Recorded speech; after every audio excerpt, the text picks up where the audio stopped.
Live from New York, it's the show that's looking forward to the Patriots preseason game. Going to have you guys over. Are you really? You're going to invite us over for the first time in the history of the partnership? No. Oh, I need to watch it. Brew, something or nothing? Oh, it's something. Told you. Something good. I'm serious. Did this yesterday. This is what? No, go look, ahead. hold on. I love the fact that Corey Davis understands that he's been patient. He likes the fact that Rodgers has been patient with him. Mm-hmm. I read respect in that comment. Okay. I read that he appreciates the fact that Rodgers has not gone off on them too quickly, jumped on them when they're making their mistakes. But that comment also tells you they understand, if justified, if there's a time where we're screwing up too much, he has the credibility, he has the respect, and he's got the resume to go off on us. And they will accept it. Some of these guys grew up idolizing Aaron Rodgers. A lot of them grew up watching him be one of the best quarterbacks we've ever seen. So they want to please him. And that means you'll work harder. It means you'll be more disciplined, and you might play better. It's kind of like, I think, with LeBron with the Lakers. The fact that his teammates look up to him so much, they want to please him, they want to impress him, it makes them play better. So I think this is good. It's good for the Jets. It's bad, unfortunately, for you and your Patriots. Let me take a slightly different tact here. What do you think the earliest possible time Rodgers' patience could have been tested? Because I'll set the date right around yesterday. Really? Yeah. You couldn't go off earlier? I mean, I don't know. You rarely have a knockdown drag out during the honeymoon. It's usually the first time there's actually some adversity. When was he supposed to be showing this impatience? With Sauce Gardner and Jessica Alba at the Knicks game? Probably not. In minicamp, which he barely participated in because he tweaked his ankle or his Achilles, whatever it was. I know he tweaked something. At the second day of training camp when you're not even in pads yet? Probably not. Oh, no, now we're practicing with another team. Now there's live bullets. And now I'm realizing, oh, boy, it's not a lot of chemistry with these receivers, something I have not dealt with in my past, except for Lazard, of course, who Brew loves. But and his guy, Garrett Wilson, wasn't there. No, he was injured. Well, yeah. So I understand. The entire offense hangs on this 22-year-old second-year player, Garrett Wilson. I get that. And what disrespect? No, I'm not disrespecting Garrett Wilson. I am the only person who is treating a guy who everybody thinks is about the 13th best receiver in football like he's the 13th best receiver in football. Like he is not going to single-handedly carry. Yes, but not going to single-handedly carry a team. Like, when were these opportunities for Rodgers to previously show impatience? How many practices have they had? Probably a week and a dozen. half or two. Yeah, I mean, that's plenty of time to go off. Okay, he's Aaron Rodgers. He could go off from day one. Oh, yes, guys, but why I'm here to win. But you are trying. I gave up $35 million. Get it right. Okay. You could have done that. That's fair. Yeah, but you are. He is smartly and I think correctly trying to make a good first impression, which he clearly has done. He is trying to dispel or change the image that he has had in some quarters of being a little aloof and, doesn't have great relationships. Sure. He is trying to maybe dispel what he thinks are unfair narratives about him. But now, as we get closer and closer to actual football games, what I think is going to, if it has not already, start to set in on Aaron is, man, I bit off a lot here. There are some positives to going from the smallest city in North America that has a pro sports team to the biggest, but there are also some negatives. There are some positives to potentially a fresh start, but there are also some negatives over the last decade, basically, if my team didn't do well, there were a lot of fingers pointed at people other than me. Mike McCarthy doesn't know what he's doing, or McCarthy's gone. Gutekunst doesn't give him enough weapons. They don't spend enough on the receiver position. All of these things. Now, with everyone loving the Jets defense, everyone talking Super Bowl, they were 7-9 with the worst quarterback play in the league. What are they going to be with Aaron Rodgers? I think it is an ominous task. And I'm not killing him for being impatient, for getting frustrated with the players. I'm simply saying I think it is a reflection of the reality with which he is walking into right now. Let's keep it going. Let's take a look at the Jets' schedule. As we've talked about for a while now, that first column is quite tough. To zoom in on the defensive ranks, Bills were 6th, Cowboys were 12th, Patriots were 8th. They'll be even better this year. Holy cow. Chiefs are 11th, which is not great, but they are going to put up 35 points. Broncos will be great, and then you got the Eagles. So how important is a hot start in light of this tough schedule to begin the season? Hot start is too strong. All right. They need a solid start. That's it. All right. Because, which is what? Well, I did a little graphic. Okay. Dusty? Yeah, let's see it. Let's see Bru's little graphic. Go ahead. It's coming up. It's coming up in Dustin, a moment. There it is. There we go. Okay, that's tough to see. But look, I've got them, their first 6 games, we know those are really tough. If they go 3-3, that's what I call solid. Split with Buffalo and Dallas, beat your Patriots, lose to the Chiefs, and I think this is realistic. Beat Denver and lose to the Eagles. Someone said, and then the next week, after the bye week, the schedule lightens up. Yeah. They can go 4-1 because they got the Giants. I'm giving them a loss to the Chargers. Like I said, I'm trying to just be fair.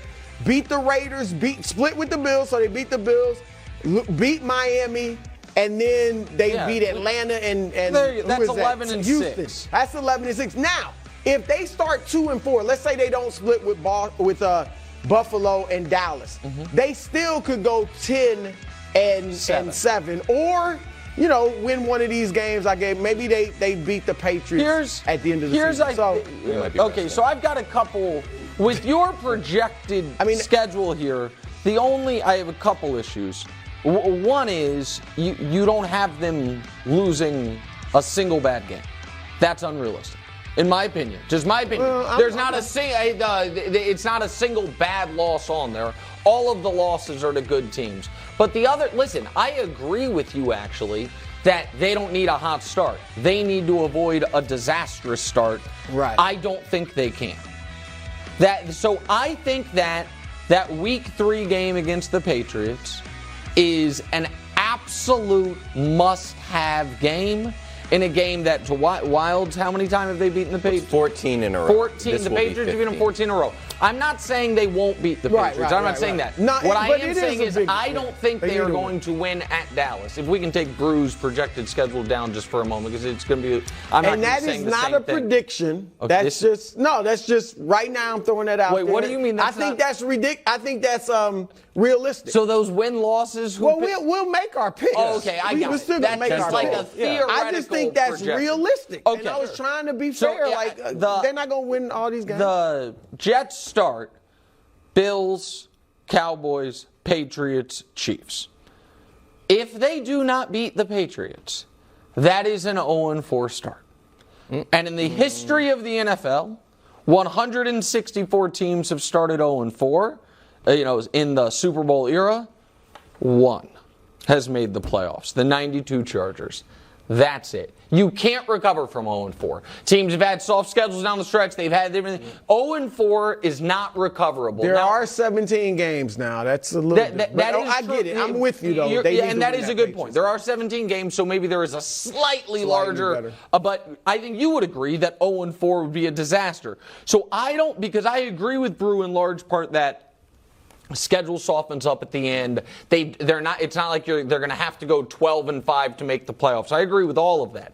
I just don't know that they can avoid the disaster start. And I think it's not helpful for them that they go game 1 of the year, Monday Night Football against Buffalo, then Sunday Night Football. They're one I think it's Sunday afternoon, a CBS national TV game, and then a 1 o'clock game against the Patriots that I'm sure will be the Romo Nance game, and then all of a sudden you're against the Chiefs on national TV again. That is, in my opinion, a brutal start that absolutely can be 0-4. That's why I feel like they obviously have to beat the Patriots, and they need to split one of those games if possible. So but 2-4, I think they could recover from. Yeah, I think 2-4. 2-4, by the way, I don't think they would be dead. But 0-4 would mean that you've got to go essentially 11-2 the rest of the way. That's not happening. If they started 0-4, or even if they start 0-2 and then going into that Patriots game where all of a sudden it's a must-win, there's going to be more internal strife there than I think we're giving them credit for. This is not the Chiefs starting slow if they start slow. This is not when Rodgers started slow in Green Bay. It had his famous, everybody relax. Right. There's going to be no wiggle room for relaxing here. People are going to start to freak out, and there's going to be moves made, and it's going to be what's up with the offensive line? I think if they lose to the Patriots, if they start 0-3, you're right. Look, they understand how good Buffalo and Dallas are. So I think you've got built-in excuses if you go 0-2 of, okay, we played two of the best teams in the league, and we're getting a new guy acclimated to, a new offense. Okay. Players are adapting to a new offense. We're adapting to Rodgers. So I think you've got some built-in excuses. I think that is logical and reality. I don't know that that's how it will be treated. I think what you're saying is, okay, listen, two of our toughest games of the year to start the season. They give us a break there, so to speak. Well, our schedule softens up. There's a new quarterback. There's a lot of moving pieces. We are going to get some easier games later. I think that is all true. I don't know that that is how it will be treated in New York City. No. And I don't know that that's the. And you guys know I'm not as big into the back page as you, former ink-stained wretch. However, I will say I do think there is a level of scrutiny that Aaron particularly is going to be under this year that is not common for him, because there is a level of finger pointing at him personally if it does not work out that almost never happened in Green Bay. So I think that's fair or not. I think that's what's coming. They got that Broncos game. That's the big Nat Hackett game. Yeah, but that's more the Broncos doing than the Jets doing. No, Jets are going to be very quickly in must-win games. No, I understand. Unlike any other team in the league. I totally agree. No, all I'm saying is fair. I think the Broncos are the ones that have upped the pressure on themselves for that game more than the Jets. The Broncos It's pressure on both, but more on Denver. Yes. Definitely. You're both guy. They both got to win. They both have to win. I was right about that. Last year, the Jets and their collection of quarterbacks were sacked 42 times. And when they weren't being sacked, they were being pressured. Fourth worst pressures, seventh worst rate. Offensive line couldn't open up any holes. Ninth worst yards per carry. Here's Aaron Rodgers on his O-line. Okay. Brew is keeping Rodgers upright the biggest challenge. Well, it's huge, obviously. And Max and Billy have been struggling, as he was talking about. Because they're both backups. Right. They got to get Dwayne Brown back. He's supposed to be back in a couple of weeks, but he is 37. Yeah, I mean, he's the oldest second oldest tackle in the league. So he could get hurt again. And Mekhi Becton, who been knows hurt his whole career. What's going on with him, right? So it's huge. But I think the biggest issue is, what is Aaron Rodgers? Because is he closer to 2021 Aaron Rodgers when he won the MVP for the second year, or is he second straight year, or is he closer to the guy we watched last year? That's the biggest issue. If he's closer to 2021, the MVP, then I think it's quick release. I know he's still got the quick release, but he'll be able to, I think, make the line better, so to speak. Like, he'll be able to survive them because he's got such a quick release. He's smart. I think, as long as they're not horrific. I mean, they can't, guys but they can't might be getting there within a few seconds. True. They might be. And Rodgers got used to Bakhtiari, who I know people call him a Hall of Famer. I don't think David Bakhtiari is quite a Hall of Famer, but he's he might be. I mean, he's that good, and he's been that good for that long. Everybody brings up Brady in Tampa. Brady looked like he was cooked, went down to Tampa, won the Super Bowl. Tampa Bay had one of the best centers in football, in Ryan Jensen. They had two good guards in Ali Marpet and Alex Kappa. Kappa's okay. But two Pro Bowlers on the interior. Had a good left tackle in Donovan Smith. Then traded up in the first round to get Tristan Wirfs. They addressed a position of strength and made it stronger in the draft that year because they had a 40-something-year-old quarterback. The Jets, it's like they forgot this part of it. They have one excellent offensive lineman, Elijah Vera Tucker, who plays guard. It's one of the reasons the interior has been good. But he also has been pressed out to the edge. Last year he was, and might be again. Well, now your interior is going to be. He can't play multiple positions at once. Dwayne Brown was a veteran when I was doing radio in Houston. I know Dwayne, I really like Dwayne. 15 but, years. I mean, Dwayne Brown's been in the league a very long time at a position you typically aren't in the league that long. And Mekhi Becton, God love him, but the guy can't be healthy. He played 9 snaps or whatever in the Hall of Fame game. Yeah, well, this is, of all, let me put it like this. We talk about, it was on the screen earlier, the Jets have the 7th best Super Bowl odds. If we were to take the top 8 Super Bowl odds, I would argue there is not a single unit on any of those teams that is weaker right now than the Jets' offensive line. That's going to be an issue. Yeah, it was one of the worst in the league last year. But he is more mobile than Brady. All right, and I get you. It was a good illustration, but he's more mobile. And I hear you. It's a concern, but I think if he's close to vintage Aaron Rodgers, then he can handle it. Just quickly. Go quickly. I know he opened up money so they can add guys at the deadline, stuff like that. The one position that quality guys never get traded is offensive linemen. Because even if you're rebuilding, you want to have a good offensive line during the season or off season. Quality offensive linemen don't change teams except for via free agency for a ton of money. So it's not like all of a sudden, we'll fix that in a few weeks. It's not fixed.